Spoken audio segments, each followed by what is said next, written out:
Assalamualaikum warahmatullahi wabarakatuh. Salam rahayu-rahayu buat sedulur sahabat Banyuwiguna dimanapun berada, baik yang ada di Jawa, di luar Jawa, dan di Nusantara, dan di seluruh penjuru dunia tentunya. Semoga panjenengan dalam keadaan sehat, rahayu-rahayu, dan kena wah. Pada kesempatan kali ini Banyuwiguna hadir kembali untuk panjenengan tentunya masih di seputar dunia spiritual Jawa, khususnya adalah ilmu Pawon, ilmu Titen, ilmu perhitungan Jawa. Pada kesempatan kali ini Banyuwiguna hadir untuk berbagi dengan panjenengan untuk memberikan sebuah wejangan atau nasihat. Sebentar lagi masyarakat kita di Pulau Jawa, khususnya sebagian masyarakat mempercayai bahwa malam satu suro adalah malam yang istimewa atau teristimewa, diistimewakan. Bagi masyarakat Jawa sebagian bahwa malam satu suro adalah malam yang dimana kita meminta sesuatu hal, baik itu permohonan yang baik maupun yang buruk, akan dikabulkan. Sahabat Banyuwiguna dimanapun berada, mungkin panjenengan selama ini khususnya adalah bagi panjenengan yang sudah memiliki pasangan hidup dan sudah memiliki anak lebih dari satu, bisa 2, 3, 4, dan 5. Namun selama ini panjenengan ingin meraih kesuksesan, kejayaan dalam hal apa saja selalu gagal dan gagal. Sementara usia panjenengan sudah tidak muda lagi, usianya sudah menua. Mungkin selama ini panjenengan sudah capek karena merasa bahwa nasib panjenengan memiliki nasib yang terkutuk.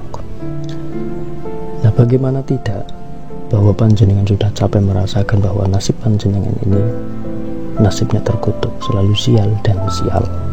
Setiap usaha selalu gagal dan gagal. Dan panjenengan selama ini sudah berusaha sekuat tenaga panjenengan. Panjenengan yang bekerja di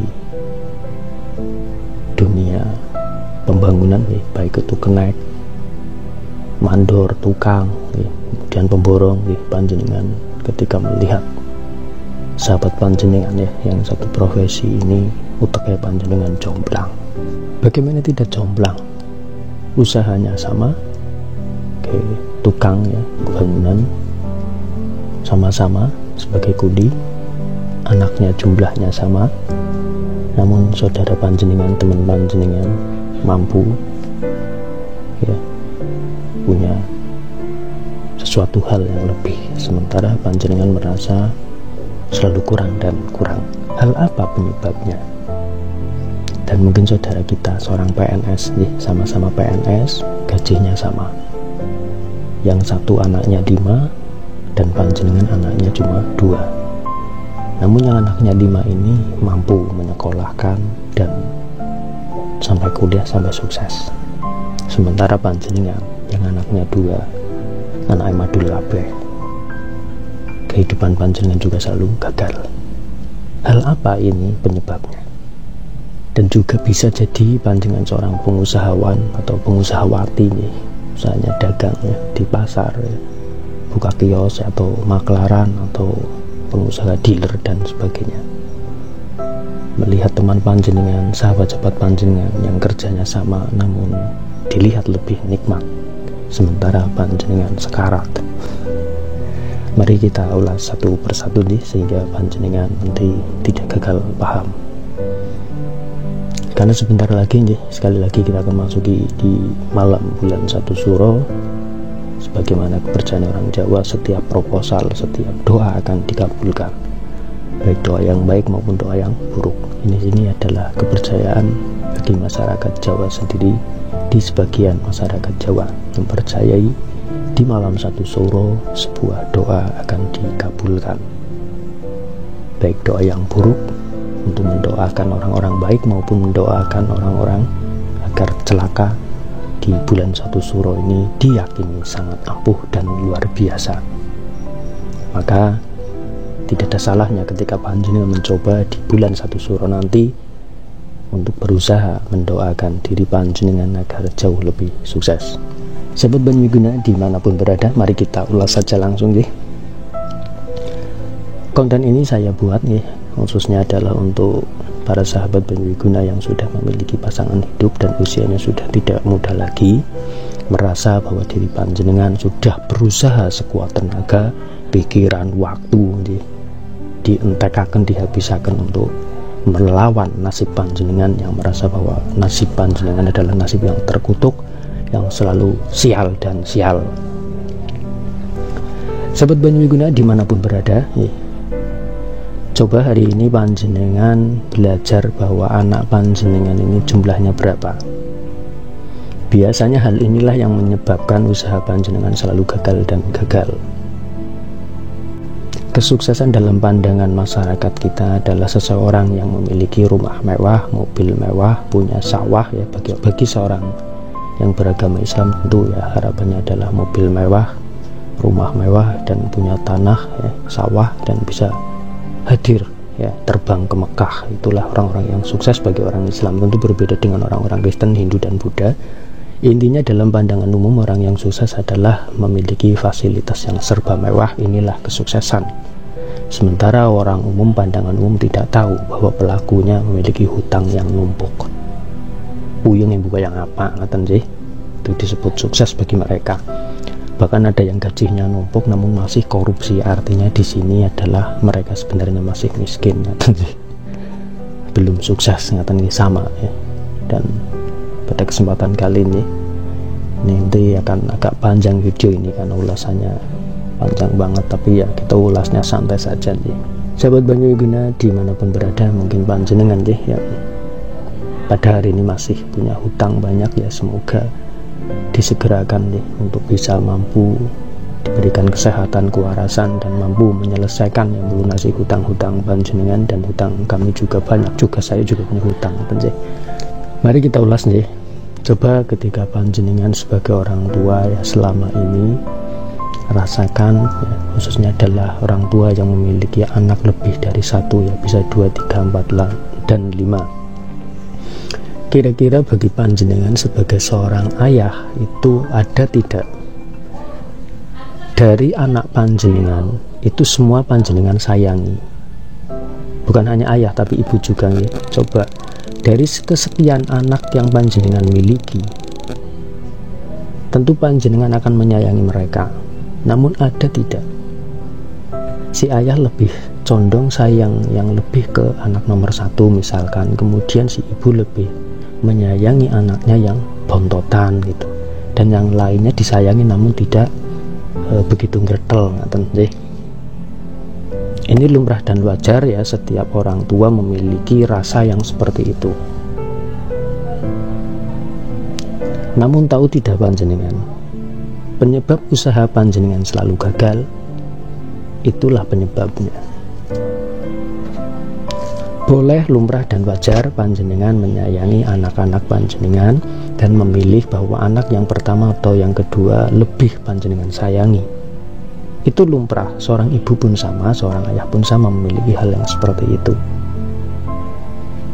Namun jangan sekali-kali hal itu ditunjukkan ke anak-anak panjenengan. Misalkan si ibu marahi, sedang memarah atau nyenen ya, misui anak yang pertama. Sebut saja misalkan si Anto, misalkan, "Toh kamu ini kok ndak kayak adik kamu itu nurut." Hal ini tidak boleh dilakukan. Kemudian bapaknya sama, lebih suka ke anak yang bontot, ke anak yang pertama misalkan. Ini marahi, memarah ya, ngomel ke anak bontot atau anak yang tengah. Ini si bapak atau si ayah juga marahnya sama seperti itu. "Kamu ini diomongin bandel, nggak kayak kakak kamu." Hal ini tidak boleh disampaikan ke anak-anak panjenengan. Hal inilah ya yang sadar tidak sadar yang akan membuat kesialan dalam kehidupan rumah tangga panjenengan selaku orang tua. Apa ya? Iya, efeknya banyak. Yang pertama, usia panjenengan dari usia menikah masih muda sampai hari ini mungkin usia panjenengan sudah menua, sudah tidak muda. Dari anak-anak yang panjenengan pernah marahi, hari ini panjenengan sudah mulai memetik. Apa itu? Tidak akan dihargai, tidak akan dihormati oleh anak-anak yang pernah tersakiti panjenengan. Seorang ibu pun sama. Hari ini mungkin yang pernah memarahi anak-anaknya dengan model yang seperti ini, hari ini sudah memetik buahnya, tidak pernah dihargai oleh anak-anaknya. Dan lebih parahnya, yang menyakiti panjenengan hari ini itu bukan anak yang panjenengan marahi dulu atau panjenengan yang benci, tapi justru sebaliknya. Anak yang panjenengan dulu itu elus-elus panjenengan puji dan puja, hari ini menyakiti panjenengan. Dan anak-anak yang pernah panjenengan sakiti malah justru hari ini hidup bersama panjenengan. Inilah penyebab rezeki panjenengan dari usia perjalanan panjenengan hari ini gagal. Efeknya banyak. Jadi sobat Banyu Wiguna ya, yang awalnya kemarin sudah nikah, jangan sekali-kali ketika panjenengan punya anak ya melakukan hal ini. Kesialannya luar biasa. Kedamaian dalam rumah tangga tidak ada.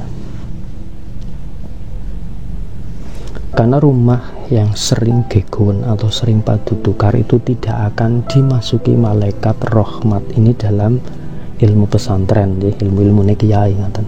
Tapi ilmu-ilmu secara umum, jangankan malaikat. Yen umahe rika pada sering tukar tanggane pun blegidik bosen. Apa maning malaikat kon lebu, rezeki kon lebu, berbeda. Ketika rumah yang dalam kondisi tenang, baik-baik saja, tetangganya nyanjung, saudara kita akan menyanjung, dan anak kita akan menghormati kita. Sahabat Banyu Wiguna dimanapun berada, kesuksesan yang sesungguhnya adalah ketika panjenengan sebagai orang tua mampu mendidik, mencetak anak panjenengan jauh lebih sukses, jauh lebih hebat dari panjenengan sendiri. Namun kita bisa lihat saudara kita, sahabat kita, atau orang lain yang kita lihat, mereka sejatinya adalah mencari kesuksesan diri, sementara lupa untuk menyiapkan anak-anak mereka menjadi jauh lebih sukses. Sehingga kita tidak pungkiri, banyak orang yang mengejar kesuksesannya naik, namun tiba-tiba hancur. Ini adalah kesalahan fatal. Kesuksesan yang sungguh adalah ketika orang tua berusaha untuk merubah, melawan nasib yang terkutuk menjadi baik. Anak putu itu bisa menikmati. Namun kita bisa melihat banyak di sekitar kita, bapaknya sukses, ibunya sukses, anaknya dangsak. Ini banyak. Naudzubillah, jangan sampai panjenengan. Jadi tidak ada salahnya panjenengan hari ini untuk bertobat. Belum terlambat panjenengan ketika panjenengan hari ini usianya baru 40, 35 atau 50 60 belum telat Nanti di malam satu suro panjenengan coba memohon maaf pada anak-anak panjenengan, kumpulkan misalkan anak panjenengan 5. Ini harus dikerjakan ketika panjenengan ingin mampu merubah usaha panjenengan dan memberikan kesuksesan untuk anak-anak panjenengan ke depannya. Maka di malam satu suro anak-anak panjenengan kumpulkan, panjenengan sebagai orang tua harus memohon maaf kepada anak-anak panjenengan. Ini harus dilakukan. Mungkin hal ini terdengar biasa-biasa saja, namun panjenengan yang akan merasakan sendiri ketika nanti di malam satu suro panjenengan kumpulkan anak-anak panjenengan dan panjenengan memohon maaf kepada anak-anak panjenengan semua. Perbaiki akhlak panjenengan ke anak panjenengan. Karena hal itulah yang menyebabkan selama ini usaha panjenengan selalu gagal. Kenapa itu bisa terjadi? Jelas murka Tuhan di situ hadir. Kita pelajari dari awal. Kita ambil contoh ketika panjenengan memarahi anak yang pertama dibandingkan ke anak yang ketiga. Kamu ini tololnya luar biasa, tidak seperti adik kamu. Di saat inilah Tuhan hadir dan murka ke panjenengan. Karena anak-anak panjenengan itu adalah titipan Tuhan yang harus panjenengan jaga, pelihara, didik. Bukan untuk dibandingkan kekurangan dan kelebihannya. Ketika anak panjenengan ada yang bodoh, maka tugas panjenengan adalah mencerdaskan. Ketika ada yang cerdas, maka tugas Anda adalah untuk menjaga, untuk mengarahkan orang yang cerdas jangan sampai salah arah. Bukan untuk memilih antara anak yang bodoh panjenengan benci, anak yang pintar Anda rangkul. Disitulah Tuhan marah. Dan panjenengan akan merasakan.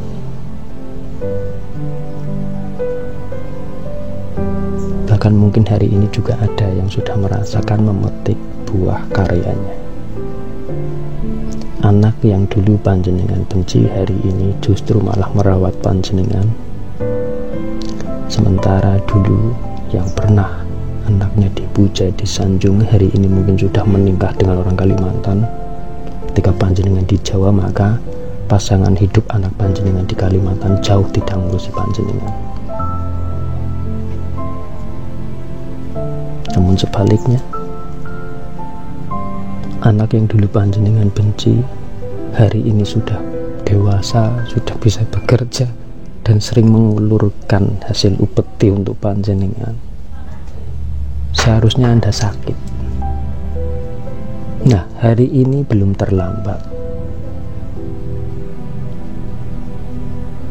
Awal hari ini akut panjenengan bertobat. Besok malam 1 Suro anak-anak panjenengan kumpulkan, kalau rumahnya dekat-dekat atau masih dalam satu rumah, kumpulkan.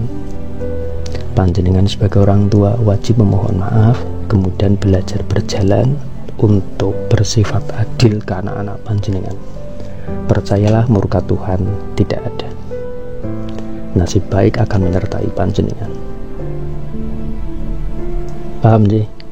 Karena panjenengan sendiri juga sering cemburu dengan teman-teman panjenengan di anak panjenengan beloro, anak panjenengan baru 2, sementara teman panjenengan anaknya 5. Hasilnya sama, profesinya sama, namun yang anaknya 5 ini kehidupannya jauh lebih sukses, sementara panjenengan sampai hari ini masih dangsa. Panjenengan harus sadar di sini, pelajari orang yang sukses. Pasti tidak pernah membedakan, menyayangi anak-anak mereka. Hari ini saya minta cabut di dalam hati panjenengan untuk membedakan anak-anak panjenengan. Dan 1 Suro besok panjenengan wajib ketika ingin meraih kesuksesan, kejayaan, ingin hutangnya panjenengan lunas, malam 1 Suro minta maaf kepada anak-anak panjenengan. Dan jangan sekali-kali panjenengan melakukan kesalahan yang sama setelah masuk 1 Suro ke Suro berikutnya. Harus selamanya sayangi anak-anak panjenengan. Sobat Banyuguna dimanapun berada, dalam seni perprimbonan, masyarakat Jawa selalu dinasehati oleh orang-orang tua terdahulu untuk sering melek. Sebenarnya arti melek ini apa sih? Disinilah kebijaksanaan sebagai orang Jawa selalu menasehati orang-orang yang disayangi orang terdekat untuk melaksanakan melek ini. Tidak pernah menyebutkan satu agama A, B, C, D. Tinggal bagaimana penerima orang yang dinasehati itu. Ketika orang yang beragam Muslim atau Islam, tentu ketika dinasehati, Mas, Mbak, panjenengan melek, tentu dia otaknya akan berjalan. Melek berarti saya sebagai seorang Muslim harus menjalankan sholat tahajud, qiyamul lail, ya, hajat. Setelah menjalankan 2 rakaat tentunya, kemudian mohon kepada Tuhan, kemudian menjaga ngantuk sampai subuh dan menjalankan subuh. Itulah melek bagi orang Islam. Tentu berbeda lagi dengan bagi orang Kristen. Ketika dianjurkan untuk melek, tentu bukan hanya ngerokok, tentu akan membacakan kidung. Apa kidungnya? Tentu orang Kristen akan mengidungkan puja pada Tuhan, yang puji Tuhan yang ada di surga itu kan bisa untuk pujian panjenengan. Tentu berbeda lagi dengan orang Hindu, Buddha. Ketika disuruh untuk melek, mereka akan melaksanakan bait-bait mantra-mantra mereka. Namun masyarakat kita sering menyalahi aturan atau kodrat, disuruh melek malah melek ngeluh. Ini kesalahan. Sahabat Banyu Wiguna dimanapun berada nih, jadi arti dari melek adalah sebuah nasihat yang harus dipahami bagi panjenengan. Kalau tidak paham ya harus ditanyakan sehingga tidak bablas. Bahkan saya membuat salah satu konten pembahasan melek wengi, itu ada orang Islam yang mungkin ya yang komen, wah ini syirik itu dan ini, karena mereka tidak paham sebenarnya. Tapi kita harus memaklumi ya, justru saya sangat berterima kasih ya, sehingga apa ya, kita bisa melihat bahwa kemampuan daya pemikir seseorang itu berbeda-beda sih. Tapi terima kasih nih yang udah komen di konten video kami nih, saya ucapkan terima kasih yang sudah hadir. Semoga panjenengan selalu diberikan kesuksesan di semua hal saja. Kita kembali lagi ke pembahasan awal bahwa untuk ya merubah nasib yang terkutuk, yang merasa panjenengan bahwa nasib panjenengan selama ini terkutuk, silahkan besok di malam satu suro panjenengan yang pertama kali bukan manunggaling maring pangeran maring Gusti, tapi kumpulkan anak-anak panjenengan, mohon maaf kepada mereka. Kemudian panjenengan ketika seorang yang beragama Islam tentu mendirikan 2 rakaat memohon maaf kepada Tuhan dengan penitipan barang ya.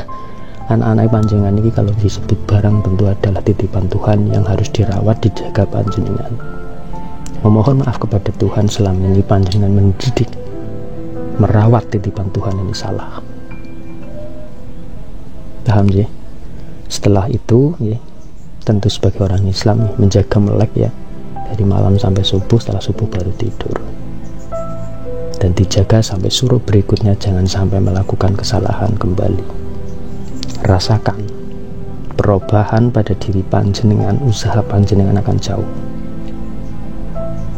Paham ya? Sahabat Banyu Wiguna dimanapun berada, itulah tadi nih penjelasan dari kami. Apabila banyak kesalahan kami mohon maaf.